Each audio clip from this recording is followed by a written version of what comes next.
Mercenaries are not a new thing in the Diablo universe, but in this video we're going to be talking about the Diablo 4 Vessel of Hatred mercenary system that I think is going to be awesome. The way that they're implementing these new companions in combat is something I've been hoping for a while. Let's get into the video and talk about my thoughts and feedback on the Diablo 4 mercenary system based off the information we know so far. To kick things off, let's find out who we're going to be teaming up with. Rahir the Shield Bearer was born to the lawless streets of Gaekul and trained by the noble Iron Wolves. Rahir uses his shield to devastating effect, blocking incoming attacks and protecting you from the many hordes of the Tengazi. Next up, we have Varianya the Berserker Crone, a former cannibal who left her tribe when they started dealing with darker forces. She's a butcher by trade turned mercenary.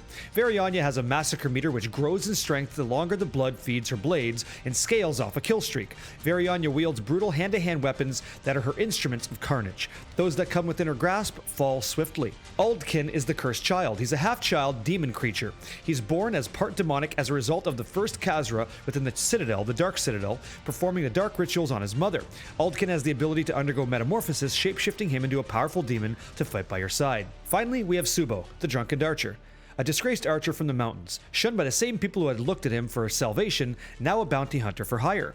Subo stays out of the melee range, raining down volleys of arrows to quell monster hordes. Subo will mark targets for you to kill, and killing them earns you benefits such as reduced ability cooldowns. Each of these new mercenaries has a unique skill tree that you can use to adapt the way that you deal with combat and the way that you overcome threats in Diablo 4. So here's what we know so far. In the expansion on October 8th, we're going to be able to hire one of 4 mercenaries if you ever play solo, and a whopping 85% of the community actually plays solo, but I don't think that's your fault. That's because the social layer to do partying was not there, it didn't exist, and that's what made that number so high. I imagine the actual number is probably closer to like 60-40. Most people want to play solo, but there's a lot of us that like to group up. Regardless, the mercenary system allows you to play solo and actually recruit one of these mercenaries as your hired hand. So when you're in a solo adventure, you're going to have a companion that just helps you, play the game and fight. But here's the really cool part. There's one called a reinforced mercenary, and this solves a lot of the problems that I had with any kind of companion going back to Diablo 2, Diablo 3, and even in Diablo 4 with the Seneschal construct to some degree.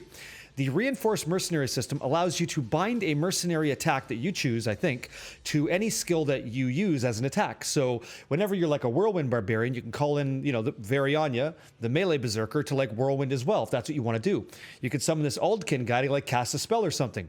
And that sort of minion logic or like mercenary logic should be fucking awesome, because I remember listening to a developer interview with Raxantrax when he was in Seattle playing the Vessel of Hatred, and Brent Gibson was mentioning that the combat system that they've been using for Diablo 3 and Diablo 4 was based off of actually Street Fighter, which I thought was pretty cool. Because I played Marvel vs. Capcom 2, and I brought in Juggernaut as Magneto, doing my thing, and that feels awesome.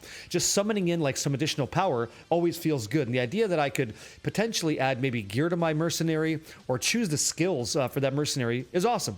It allows me to tailor the game the way that I want, and whenever there's player agency, we all kind of win. As an example, like back in the day in Diablo 2, you could kit out your entire character and you'd choose like which powers did you want, like might, aura, what kind of gear do you want to put on, and that was okay. But the problem that I always had, and others as well, is like the minion AI is not great. Like your mercenary would go ahead and attack whatever he wants, and there's never really a priority target. Whether we're doing like Eldritch or Shank runs as an example, your guy's just going to go up and like clap targets, but you don't really get to choose what it is.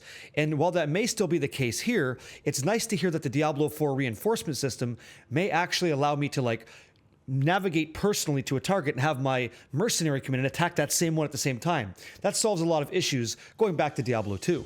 When I read through their rapport system and just kind of review it, it says you're going to earn rapport with your mercenary by using them as a reinforcement or hired hand in battle. And so mercenary-related events will appear throughout Sanctuary as well to earn a bonus of rapport with your loyal companion. And each mercenary has 10 levels of rapport to earn, and repeating the last level will earn you additional pale marks. And pale marks are potent coins that are earned through rapport generation, granting you the ability to purchase coveted items within the den. I have no idea what coveted items in the den means just yet, but I'm eager to find out. The idea that I could choose my attack, my mercenary comes in as well, sounds really cool. And here's the nice part. So if you're a solo player, and a whopping 85% of the Diablo community, according to Blizzard, is playing solo, it sounds like you're going to have 1.5 mercenaries. You're going to have the hired hand, which is the one dude or dudette that's kind of playing with you, just passively, that they're doing their thing. And then there's that other half, which is the activated, the reinforcement ability. So every solo player can have 1.5 mercenaries, but in a party, you're only going to be able to summon yours with the reinforced ability. So you're going to have 4 people in a party doing like like, you know, Dark Citadel content, and then every one of those 4 players, myself and 3 others, will be able to summon in something with an attack that we bind it to. That sounds awesome. It feels very innovative, and I can't wait to try this in Vessel of Hatred on October 8th and just get this rapport going, see what kind of benefits I can use, and get my helpers here kicking demons swiftly and just getting the gear. So are you interested in this stuff? Like, what do you think about the mercenary system now that you've heard it?